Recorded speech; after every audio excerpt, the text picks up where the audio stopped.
ഇന്ന് നമുക്ക് വൈക്കം സത്യാഗ്രഹത്തെ പറ്റി നോക്കാം. വൈക്കം മഹാദേവ ക്ഷേത്രത്തിന് ചുറ്റുമുള്ള വഴികളിലൂടെയുള്ള സഞ്ചാര സ്വാതന്ത്ര്യത്തിനായി നടത്തിയ പ്രക്ഷോഭമാണ് വൈക്കം സത്യാഗ്രഹം. ഇന്ത്യയിൽ ഐത്തത്തിനെതിരായി നടന്ന ആദ്യത്തെ സംഘടിത പ്രക്ഷോഭമാണ് വൈക്കം സത്യാഗ്രഹം.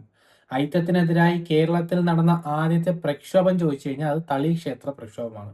എന്നാൽ ഐത്തത്തിനെതിരെ കേരളത്തിൽ നടന്ന ആദ്യത്തെ സംഘടിത പ്രക്ഷോഭം ചോദിച്ചു കഴിഞ്ഞാൽ അത് വൈക്കം സത്യാഗ്രഹമാണ്.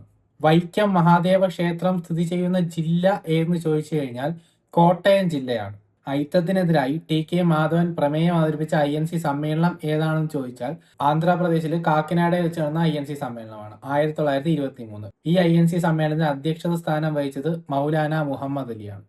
കേരള പ്രദേശ് കോൺഗ്രസ് കമ്മിറ്റി അഥവാ KPCC ഐത്തോച്ചാടന നടപടികൾ ആസൂത്രണം ചെയ്ത വർഷം ഏതെന്ന് ചോദിച്ചാൽ 1924 ജനുവരി മാസം 24-ാം തീയതി എറണാകുളത്ത് വെച്ചാണ്. വൈക്കം സത്യാഗ്രഹം ആരംഭിച്ചത് 1924 മാർച്ച് 30-നാണ്. വൈക്കം സത്യാഗ്രഹം ആരംഭിക്കുമ്പോൾ തിരുവിതാംകൂറിന്റെ ഭരണാധികാരി ആരെന്ന് ചോദിച്ചു കഴിഞ്ഞാൽ അത് ശ്രീമൂലം തിരുനാളാണ്. 1924 മാർച്ച് 30-ന് സത്യാഗ്രഹം ആരംഭിച്ച വ്യക്തികൾ ആരൊക്കെയാണെന്ന് ചോദിച്ചാൽ കുഞ്ഞാപ്പി, ബാഹുലേയൻ, ഗോവിന്ദ പണിക്കർ ഇവർ 3 പേരുമാണ് ഈ സത്യാഗ്രഹം ആരംഭിച്ച വ്യക്തികൾ എന്ന് പറയുന്നത്. ഓരോ ദിവസവും അവർണ സവർണ വിഭാഗത്തിൽപ്പെട്ട 3 പേർ അവർണർക്ക് പ്രവേശനമില്ല എന്ന് എഴുതിയ ബോർഡിന്റെ പരിധി കടന്ന് ക്ഷേത്രത്തിലേക്ക് പ്രവേശിക്കാൻ ശ്രമിക്കുക എന്നതായിരുന്നു വൈക്കം സത്യാഗ്രഹത്തിന്റെ സമരമുറ എന്ന് പറയുന്നത്. വൈക്കം സത്യാഗ്രഹത്തിന്റെ പ്രധാന നേതാക്കൾ എന്ന് പറയുന്നത് T.K. മാധവനും KP കേശവമേനോനുമാണ്. അതുപോലെ തന്നെ വൈക്കം സത്യാഗ്രഹത്തിന്റെ മറ്റ് നേതാക്കൾ ആരൊക്കെയാണെന്ന് ചോദിച്ചാൽ CV Kunhiraman, K. Kelappan, Mannath Padmanabhan, Changanassery Parameshwara Pillai, AK Pillai, Karur Neelakantan Namboodiripad, TR Krishnaswamy Iyer. ഇത്രയും പേരാണ് വൈക്കം സത്യാഗ്രഹത്തിന്റെ മറ്റ് നേതാക്കൾ എന്ന് പറയുന്നത്. വൈക്കം സത്യാഗ്രഹത്തിനോടനുബന്ധിച്ച് സത്യാഗ്രഹം നടത്തിയ അഹിന്ദുക്കൾ ആരൊക്കെയാണെന്ന് ചോദിച്ചാൽ ജോർജ് ജോസഫ്, അതുപോലെ തന്നെ PM സെബാസ്റ്റ്യൻ, അതുപോലെ തന്നെ അബ്ദുറഹ്മാൻ. ഇവര് 3 പേരുമാണ് വൈക്കം സത്യാഗ്രഹത്തിനോടനുബന്ധിച്ച് സത്യാഗ്രഹം നടത്തിയ അഹിന്ദുക്കളായ വ്യക്തികൾ. വൈക്കം സത്യാഗ്രഹ നിവേദനത്തിൽ ഒപ്പുവെച്ചവരുടെ എണ്ണം എന്ന് പറയുന്നത് 23,000 പേരാണ്. 23,000 പേരാണ് വൈക്കം സത്യാഗ്രഹ നിവേദനത്തിൽ ഒപ്പുവെച്ചത്. വൈക്കം സത്യാഗ്രഹ നിവേദനം സമർപ്പിക്കാൻ നേതൃത്വം നൽകിയ വ്യക്തി ആരാണെന്ന് ചോദിച്ചാൽ അത് ചങ്ങനാശ്ശേരി പരമേശ്വര പിള്ളയാണ്. അപ്പൊ ചങ്ങനാശ്ശേരി പരമേശ്വര പിള്ളയാണ് വൈക്കം സത്യാഗ്രഹ നിവേദനം സമർപ്പിക്കാൻ നേതൃത്വം നൽകിയത്. വൈക്കം ക്ഷേത്രം റോഡും മറ്റ് റോഡുകളും ജാതിമത ഭേദമന്യേ സഞ്ചാരയോഗ്യമാക്കണമെന്ന് ആവശ്യപ്പെട്ട് തിരുവിതാംകൂർ നിയമസഭയിൽ പ്രമേയം അവതരിപ്പിച്ച വ്യക്തി ആരാണെന്ന് ചോദിച്ചാൽ N.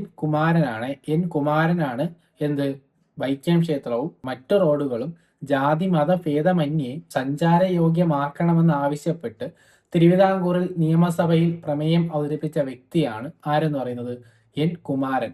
ഏത് വർഷമെന്ന് ചോദിച്ചാൽ 1925 ഫെബ്രുവരി മാസം 7-ാം തീയതിയാണ് ഈ പ്രമേയം തിരുവിതാംകൂർ നിയമസഭയിൽ അവതരിപ്പിച്ചത്. ആര്? N. കുമാരൻ. വൈക്കം സത്യാഗ്രഹ ആശ്രമമായി ഉപയോഗിച്ച ശ്രീനാരായണ ഗുരുവിന്റെ മഠം ഏതെന്ന് ചോദിച്ചു കഴിഞ്ഞാൽ അത് വെല്ലൂർ മഠമാണ്.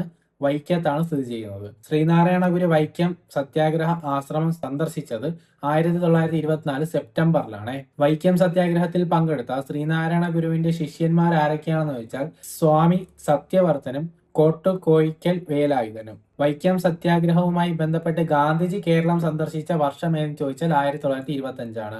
അടുത്ത നമുക്ക് ഗാന്ധിജിയുടെ കേരള സന്ദർശനങ്ങൾ ഒന്ന് നോക്കാം. 1920-ലാണ് ആദ്യമായി ഗാന്ധിജി കേരളത്തിലെത്തുന്നത് ഖിലാഫത്ത് പ്രസ്ഥാനവുമായി ബന്ധപ്പെട്ട്. രണ്ടാമത് ഗാന്ധിജി കേരളത്തിലേക്ക് വരുന്നത് 1925-ലാണ് വൈക്കം സത്യാഗ്രഹവുമായി ബന്ധപ്പെട്ട്. മൂന്നാമത് ഗാന്ധിജി കേരളത്തിൽ വരുന്നത് 1927-ലാണ് ഖാദി പ്രചരണം അഥവാ ദക്ഷിണേന്ത്യൻ പര്യടനവുമായി ബന്ധപ്പെട്ട്. നാലാമത് ഗാന്ധിജി കേരളത്തിൽ വരുന്നത് 1934-ലാണ്. അതെന്തിനാണെന്ന് ചോദിച്ചാൽ ഹരിജൻ ഫണ്ട് സമാഹരണവുമായി ബന്ധപ്പെട്ടാണ് 1934 നാലാമത്തെ പ്രാവശ്യം ഗാന്ധിജി കേരളത്തിൽ വരുന്നത്. അഞ്ചാമത്തെ പ്രാവശ്യം 1937 ക്ഷേത്രപ്രവേശന വിളംബരവുമായി ബന്ധപ്പെട്ടാണ് ഗാന്ധിജി കേരളത്തിലെത്തുന്നത്. ഗാന്ധിജിയുടെ പ്രേരണയാൽ വൈക്കം സത്യാഗ്രഹ ക്യാമ്പിൽ സന്ദർശിച്ച ദേശീയ നേതാവ് ആരാണെന്ന് ചോദിച്ചാൽ അത് ആചാര്യ വിനോദ ഭാവെയാണ്. ആചാര്യ വിനോദ ഭാവെയാണ് എന്ത് ഗാന്ധിജിയുടെ പ്രേരണയിൽ വൈക്കം സത്യാഗ്രഹ ക്യാമ്പിൽ സന്ദർശിച്ച ദേശീയ നേതാവ് എന്ന് പറയുന്നത്. വൈക്കം സത്യാഗ്രഹത്തെ അനുകൂലിച്ച് മധുരയിൽ നിന്ന് വൈക്കത്തേക്ക് ജാഥ നയിച്ചത് ആര് എന്ന് ചോദിച്ചാൽ EV രാമസ്വാമി നായ്ക്കരാണ്. EV രാമസ്വാമി നായ്ക്കർ അറിയപ്പെടുന്ന മറ്റ് പേരുകൾ ഏതൊക്കെയാണെന്ന് ചോദിച്ചാൽ പെരിയോർ എന്നറിയപ്പെടുന്നു, വൈക്കം ഹീറോ എന്നറിയപ്പെടുന്നു, വൈക്കം വീരൻ എന്നും ഇദ്ദേഹത്തെ അറിയപ്പെടുന്നു. ആര്? ഇ.വി. രാമസ്വാമി നായ്ക്കരെ. ഇ.വി. രാമസ്വാമി നായ്ക്കരുടെ പ്രതിമ സ്ഥാപിച്ചിരിക്കുന്നത് എവിടെയാണെന്ന് ചോദിച്ചാൽ അത് വൈക്കത്താണ്. വൈക്കം സത്യാഗ്രഹത്തെ അനുകൂലിച്ച് വൈക്കത്ത് നിന്നും തിരുവനന്തപുരത്തേക്ക് സവർണജാഥ സംഘടിപ്പിച്ച വ്യക്തി ആരെന്ന് ചോദിച്ചാൽ അത് മന്നത്ത് പത്മനാഭനാണ്. സവർണജാഥ എവിടെ നിന്ന് എവിടേക്ക്? വൈക്കത്ത് നിന്നും തിരുവനന്തപുരത്തേക്ക് സവർണജാഥ സംഘടിപ്പിച്ചത് മന്നത്ത് പത്മനാഭനാണ്. ഗാന്ധിജിയുടെ നിർദ്ദേശപ്രകാരമാണ് മന്നത്ത് പത്മനാഭൻ സവർണജാഥ സംഘടിപ്പിച്ചത്. ആരുടെ നിർദ്ദേശപ്രകാരമാണ് മന്നത്ത് പത്മനാഭൻ സവർണജാഥ സംഘടിപ്പിച്ചതെന്ന് ചോദിച്ചു കഴിഞ്ഞാൽ ഗാന്ധിജിയുടെ നിർദ്ദേശപ്രകാരമാണ്.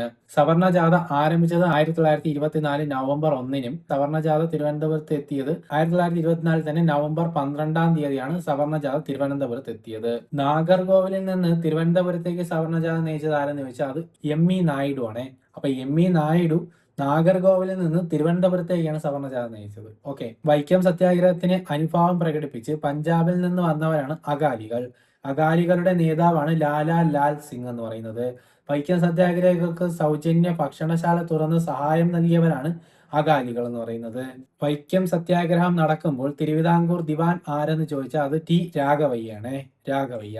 വൈക്കം സത്യാഗ്രഹം അവസാനിച്ചത് 1925 നവംബർ 23-ാം തീയതിയാണ്. വൈക്കം സത്യാഗ്രഹത്തിന്റെ കാലയളവ് മൊത്തം 603 ദിവസമായിരുന്നു. അപ്പൊ 603 ദിവസമാണ് വൈക്കം സത്യാഗ്രഹത്തിന്റെ മൊത്ത കാലയളവ് എന്ന് പറയുന്നത്. വൈക്കം സത്യാഗ്രഹം അവസാനിക്കുമ്പോൾ തിരുവിതാംകൂറിന്റെ ഭരണാധികാരി ആരെന്ന് ചോദിച്ചാൽ റാണി സേതുലക്ഷ്മിബായി ആണ്. അപ്പം വൈക്കം സത്യാഗ്രഹം ആരംഭിക്കുമ്പം ശ്രീ മൂലം തിരുനാളും വൈക്കം സത്യാഗ്രഹം അവസാനിക്കുമ്പോൾ തിരുവിതാംകൂറിന്റെ ഭരണാധികാരി എന്ന് പറയുന്നത് റാണി സേതുലക്ഷ്മിബായി ആണ്. അതേപോലെ തന്നെ 1925 മഹാത്മാഗാന്ധി തിരുവിതാംകൂർ സന്ദർശിക്കുമ്പോഴും ഭരണാധികാരി ആരെന്ന് ചോദിച്ചാൽ അത് റാണി സേതുലക്ഷ്മിബായി തന്നെയാണ്. വൈക്കം മെമ്മോറിയൽ സമർപ്പിച്ചപ്പോൾ തിരുവിതാംകൂർ ഭരണാധികാരി ആരാണ്? റാണി സേതുലക്ഷ്മിബായി തന്നെയാണ്. വൈക്കം സത്യാഗ്രഹത്തിന്റെ വിജയത്തെ സ്വാതന്ത്ര്യത്തിന്റെ അടിസ്ഥാന തത്വം എന്ന് വിശേഷിപ്പിച്ചത് ആരാണ്? അത് ഗാന്ധിജിയാണ്. വൈക്കം ക്ഷേത്രത്തിലെ കിഴക്കേ നട ഒഴികെയുള്ള നിരത്തുകൾ ജാതിഭേദമന്യേ എല്ലാവർക്കും തുറന്നു കൊടുക്കാൻ ഉത്തരവായത് 1925 നവംബർ മാസം 23-ാം തീയതിയാണ്. അതായത് നമ്മുടെ വൈക്കം സത്യാഗ്രഹം അവസാനിച്ച ദിവസമാണ് എന്ത്? വൈക്കം ക്ഷേത്രത്തിന്റെ കിഴക്കേ നട ഒഴികെയുള്ള നിരത്തുകൾ ജാതിഭേദമന്യേ എല്ലാവർക്കും തുറന്നു കൊടുക്കാൻ വേണ്ടി ഉത്തരവായത്. തിരുവിതാംകൂറിലെ എല്ലാ ക്ഷേത്ര നിരത്തുകളും എല്ലാവർക്കുമായി തുറന്നു കൊടുത്തുകൊണ്ട് വിളംബരം പുറപ്പെടുവിച്ച വർഷം എന്ന് പറയുന്നത് 1928 അപ്പൊ വൈക്കം സത്യാഗ്രഹവുമായി ബന്ധപ്പെട്ട ഇത്രയും കാര്യങ്ങൾ PSC പഠിക്കുന്ന ഒരു ഉദ്യോഗാർത്ഥി എന്ന നിലയിൽ നിങ്ങൾ എന്തായാലും മറക്കാണ്ട് ഓർത്തിരിക്കുക. അതുപോലെ തന്നെ നിങ്ങൾക്ക് ഈ വീഡിയോ ഉപകാരപ്രദമായിട്ടുണ്ടെങ്കിൽ ഒരു ലൈക്ക് ചെയ്യാനും PSC പഠിക്കുന്ന നിങ്ങളുടെ ഫ്രണ്ട്സ് ഇല്ല അവർക്കൊന്ന് ഈ വീഡിയോ ഒന്ന് ഷെയർ ചെയ്ത് കൊടുക്കാനും മറക്കരുത്. അതുപോലെ പേജ് നിങ്ങളൊന്ന് ഫോളോ ചെയ്ത് വെച്ച് കഴിഞ്ഞാൽ വൈക്കം സത്യാഗ്രഹവുമായി ബന്ധപ്പെട്ടിട്ടുള്ള പ്രീവിയസ് ഇയർ ചോദ്യങ്ങൾ ഞാൻ റീലായിട്ടിടും. അപ്പൊ നിങ്ങൾക്ക് അത് എന്ത് ചെയ്യും? നോട്ടിഫിക്കേഷൻ ആയിട്ട് വരും. അതുകൊണ്ട് നിങ്ങൾ മറക്കാതെ പേജ് ഒന്ന് ഫോളോ ചെയ്ത് വെച്ചേക്കണേ. വീഡിയോ നിങ്ങൾക്ക് ഉപകാരപ്രദമായിട്ടുണ്ടെങ്കിൽ താഴെ ഒന്ന് എന്ന് കമന്റ് ചെയ്തേക്കണേ. അപ്പോൾ PSCയുടെ അടുത്തൊരു ഹോട്ട് ടോപ്പിക് ആയിട്ട് നമുക്ക് അടുത്തൊരു വീഡിയോയിൽ കാണാം.